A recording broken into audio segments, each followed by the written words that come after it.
Hey there everybody, and welcome to yet another episode of D&D Horror Stories. In today's episode, we have a tale about a DM that bites off a little bit more than he can chew. A story about one of the scummiest DMs I have ever read about, and much more. But before we get into that, this chart shows that a lot of you watching aren't yet subscribed, and Ziggy has a question for you. A poner. Ojo ataque. Ataco. Thanks, Ziggy. But with that said, let's get right into these stories. Doom D&D game explodes because of murder hobo antics. By Reddit user Lala Prina. This was my first ever D&D game, and I'm going to get right into it, cause the characters don't matter much, as nobody was notable except the murder hobo. So, it all begins with me joining the Discord. There was around 8 or so players, including me, that were split into 2 groups, and one DM. The DM wanted the game to be as good as Critical Role, and probably didn't want to reject any of the applicants, and I think it was his first time as well. There were some shenanigans, like players playing in 2 groups, so that there's enough players to function as a party. The 2 groups were separated into parallel worlds that were the same, except apart, effectively running one game with twice the effort. Cue the murder hobo rogue, and when I say he was a murder hobo, I mean it, literally. His character looked and acted like one. Overalls with a big messy beard, wild hair with a balding top, and a knife in hand. Who was chaotic evil and a pathological liar, making up religions and rituals, and overall being absent and unrelated to the party for most of the time, as well as being the DM's favorite, giving him one-on-one sessions where he plays alone and apparently getting a warship. I shit you not. I'm not sure if he was joking, and I'm glad we never progressed far enough to see. The first group was fine. Mine, the second group, opened with Hobo burning a church, and the rest of the party meeting in a tavern and being completely separated from him. We didn't meet him until much later. The Tavern Keep wanted to hire us to find a gang of delinquents and retrieve an item of his, and then he tries to have us sign a contract. One session later, we spend the first half arguing about the contract until I convince them to sign it and move on. Later, we find the gang, dead, in a pile, with someone on top of it, wearing the gang leader's face. One very short and one-sided encounter later, and it is revealed that it was the hobo, who cucked us out of our first encounter and is arrested subsequently by the guards accompanying us. The next day, the guard captain visits us to talk about politics and how we could be hired. We go outside, and it's the fucking hobo again, who somehow escaped from prison after a one-on-one session. Tensions escalate fast, but I smooth things over, hoping that the guy can actually play with the party for once, saying I will keep watch over him. Thus the group goes on a walk with the captain, with the hobo trailing behind, and me trailing behind further. The captain tries to hand one of us the bounty money, but the hobo steals the pouch and runs away. Another encounter later ended with me blasting an alley with my breath weapon, and one-shotting him. He gets pissed and says that we metagamed because someone found him hiding on his turn, and he didn't communicate it, and I used out-of-character knowledge to blast him. An argument ensues between 2 players, and the DM ended up ghosting us. The fact that there were 2 groups should have told me that this was doomed from the start, but I didn't note anything because it was my first time playing, and I was very excited to play. TLDR, doomed messy game that tried to include too many players ended up exploding after spoiled player pisses off the party by stealing their shit. Yeah. That sure was something. I would say that the first red flag was a first-time DM saying that he wanted a game to be as good as Critical Role. So the Mercer Effect comes into play yet again. I've said it before and I'll say it again. Critical Role is a professionally done production with professional voice actors. Coming into D&D and expecting that level of game is setting expectations way too high. Then there is the actual murder hobo. The way that player played was bound to cause problems. In order for a game of D&D to work, there needs to be a reason why the characters in the party would be working together. And the way that character was, I can't see any reason why anyone would want to be around him. OP is right when they said this game was doomed from the beginning. Let's move on, and before this next story, I need to throw a content warning out there. The following story contains sexual harassment, so if you would like to skip this story, go to this time code here. But otherwise, let's get into it. Our DM sexually harassed me and my fellow players.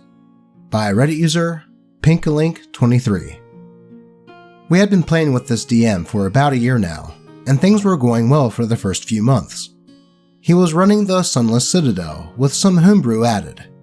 I was playing a bisexual Dhampir fighter warlock.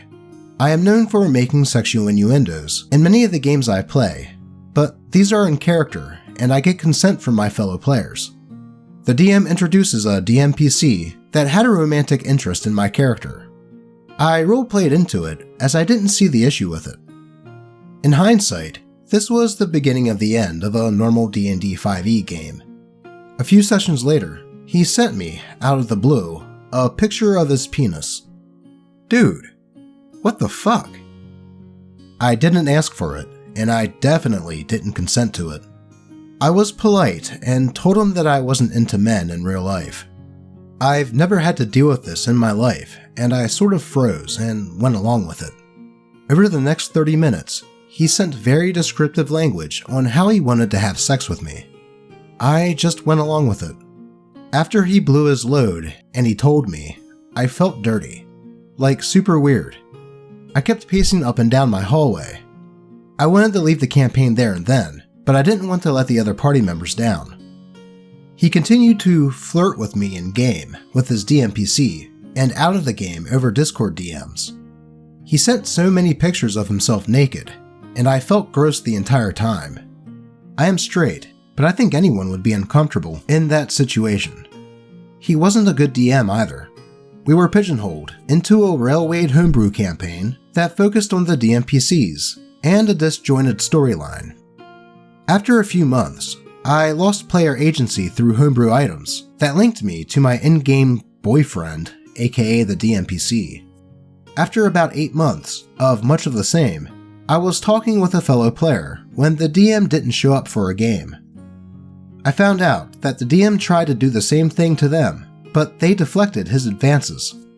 It felt so good telling someone else after months of keeping it to myself. We found out that another player was in a similar situation as me. We decided to tell the other 2 players, and thankfully, they were not being harassed. We hatched a plan to talk with the DM. When our next session started, I just couldn't hold in the anger anymore. I told him in no uncertain terms that what he did to me and my fellow players was wrong, that I was leaving the game and so was the rest of us, and that he should seek help before considering running another game with people again. He just said okay and deleted his server in the game. He mentioned in the past that he had trouble with completing games, and now I can see why that is.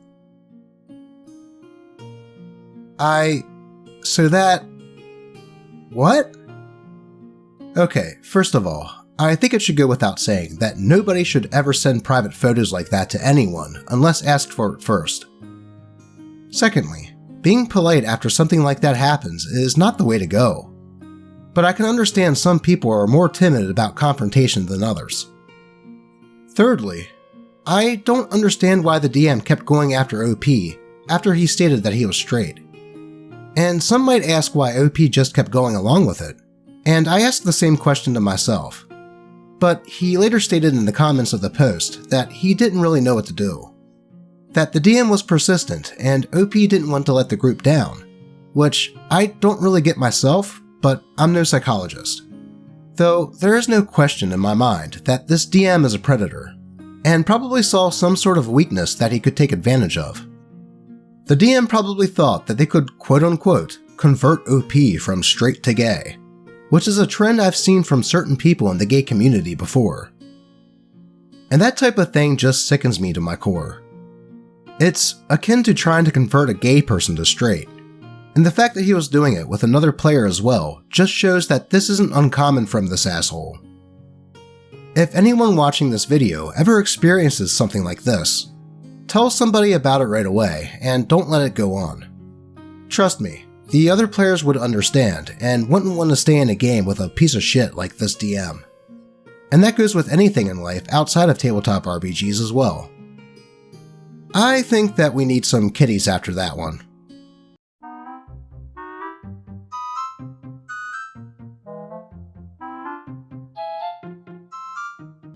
Let's move on. Matranal Nya by Reddit user ItchyInfluence5737. Many moons ago, a fellow to whom I've been making eyes for at the time invited me to join him for a trip to his gaming group. Turned out they had just finished a campaign and were starting a new one. So when lore and character restrictions and common sense data got passed out, I got a copy. Everyone just kinda seemed to assume I'd be back. It was intriguing. There was a lot of detailed world building involved, and there had been a lot of effort to build diverse cultures. So I went back with a character, got it approved, and we set up an appointment to meet back the following week and get started. There were 4 other players, including the fellow that brought me along. The next week, we get started. The opening scene was all combat, and an NPC was introduced, except all of her dialogue was in what I initially thought was Spanish. My fellow tried, at that point, to ask her to speak English, and the storyteller said to him, out of character, Matranal Nya. 2 other players were kind of nodding along, and the rest of us just kind of looked at one another, confused. "Didn't you guys read the lore?" asked the storyteller. Turns out that our characters belonged to a tribe called the Matran, and spoke a language called Matranil. Matranil Nya is in Matranil. "Oh," says my fella. "Okay, in Matranil, I ask her to please speak English." And the storyteller replies, "Okay, go ahead and do so." And my fella says, "I just did." The storyteller says, "No, you just said you were asking her to speak English, but you didn't actually do it. I'm really not even sure why you're asking her to speak a language that doesn't exist in this world. Didn't you read the lore?" So, at this point, we call a break, and the storyteller goes into the paperwork that was handed out before the game. Turns out, there's this whole fucking lexicon they had put together of Matranil phrases that we, the players, were supposed to have memorized, because during play, we, the players, would be expected to speak and understand Matranil. That was too rich for my blood, and indeed, the blood of about half the table. We apologized for the misunderstanding, and instead we all played a drinking game called Ogre, if I recall correctly. Now, I can understand getting immersed into a game, but I think that was just a bit overkill. Expecting an entire group to learn a whole new language in a week is expecting too much, especially a made-up one. At least they were still able to hang out after this whole misunderstanding and play a different game. But what I don't understand is, after half the table didn't want to learn to speak this made-up language, why didn't the DM just say, "Yeah, maybe that's a bit too much," and then just play the game in English? To each their own, I guess. And before we get into the last story of the day, I must ask, if you're enjoying the video, why not click the like button, as it really does help the channel grow. Right, Lucky?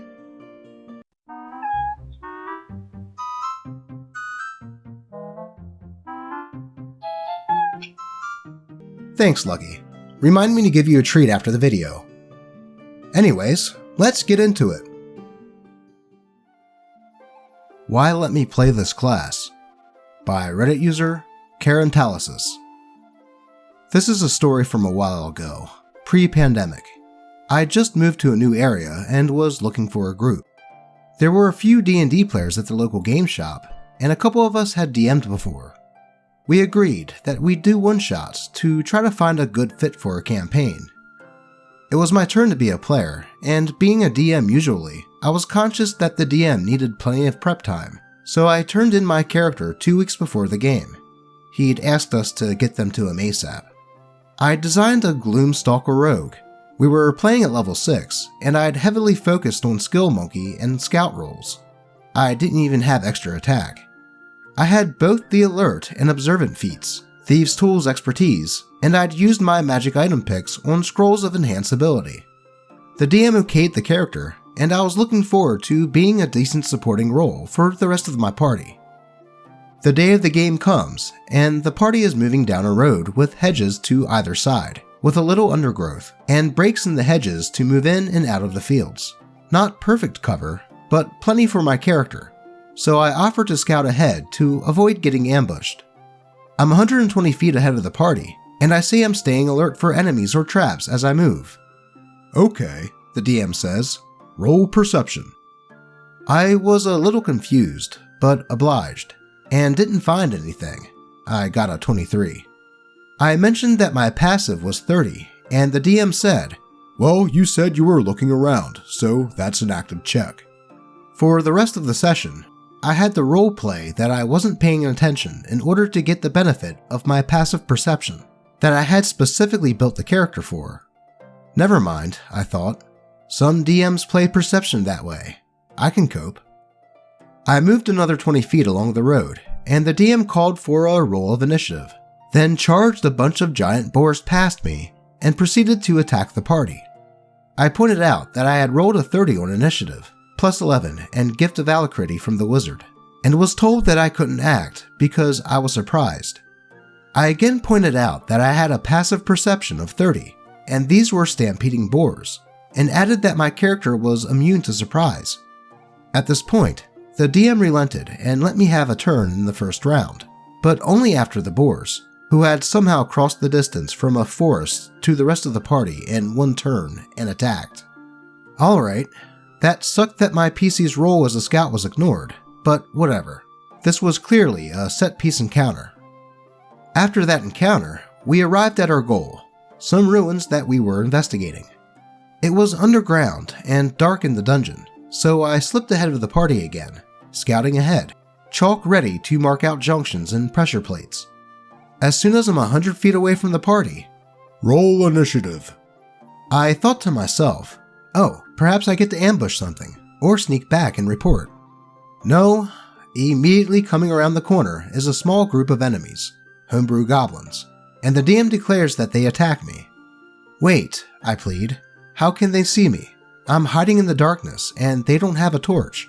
I can't be seen if they are relying on dark vision to spot me. Tremor sense, the DM informs me. I take a bunch of damage, and the rest of the team starts hustling towards my position. Naturally, I need to get away, so, knowing that they have tremor sense, I climb the wall and hang from the ceiling, and then try to hide up there. The next round, the DM says that I should have run away and shoots me again. Apparently, he always ruled that if I was in contact with the ceiling that was attached to the walls, that was attached to the floor, tremor sense would still find me. Alright, I thought, at least I know now. It would have been nice to know before I tried it though. We made it through that encounter and a bit further in. The only trap we came across was a pit that couldn't be disabled because it's just a hole. Fair. And we made our way to a T-junction. To the left was a locked door, and to the right, continuing hallways. Finally, something I can do. I investigate the door and find that there's no obvious keyhole. It seems to be a smooth piece of stone with some markings on it. I ask the DM if there was any way to open it, expecting some more information or a call for a check, and he just says, "Can you think of one?" I replied that I, personally, could not, but perhaps my character, the former locksmith and trapmaker with years of experience, would have an idea. Looks like it's just too tough for you then, was the reply I got. Later, I was told that he didn't like the character skills to interfere with player puzzles, so we all left and went down the next passage. And another encounter. They're aware of me again, but I was ready this time, and dashed back towards the party, then readied my action to hide. The wizard cast Levitate on me on their turn, and I hid floating in the darkness, ready to ambush the enemies. And you know what happened? I got shot. These were different enemies, see, and they had blind sight. Note that in none of these encounters did I detect the enemies before they were within 30 feet and calling for initiative.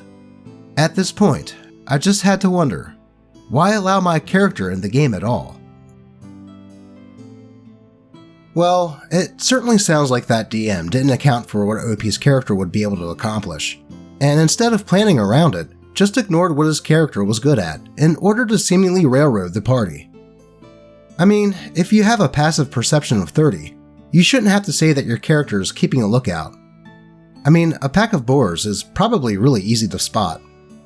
I can understand wanting players to roll for things, but stuff like that should just be auto passes, unless something is totally invisible. If the DM really wanted to challenge the player, why not just make some situations that would play to his weaknesses instead of ignoring his strengths? In any case, at least this was just a one-shot to help figure out who would be the DM in the main campaign, and upon looking at the comments, it looks like OP became their forever DM. Perhaps that DM purposely botched the one-shot just so he wouldn't even be considered for the DM position in the main campaign. Though, who knows? Anyways, that will do it for today. As always, I appreciate all of you, and would like to thank you for watching. And let's check up on Lucky.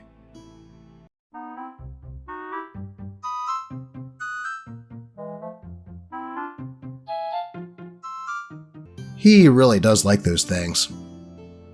Until next time.